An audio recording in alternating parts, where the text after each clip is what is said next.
और इस वक्त एक बड़ी खबर आ रही है। मुल्क में 551 PSA ऑक्सीजन जनरेशन प्लांट्स लगाए जाएंगे। सेहत आमा की सहूलत के लिए PM केयर्स की जानिब से लगाए जाएंगे। इससे मुल्क में जिले सतह पर ऑक्सीजन की दस्तयाबी में इजाफा होगा।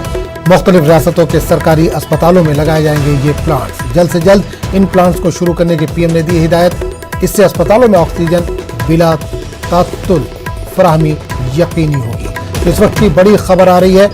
मुल्क में 551 PSA ऑक्सीजन जनरेशन प्लांट्स लगाए जाएंगे। सेहत आमा की सहूलत के लिए PM केयर फंड की जानिब से ये प्लांट्स लगाए जाएंगे। इससे मुल्क में जिले सतह पर ऑक्सीजन की दस्तयाबी में इजाफा होगा। मुख्तलिफ रियासतों के सरकारी अस्पतालों में लगाए जाएंगे ये प्लांट्स।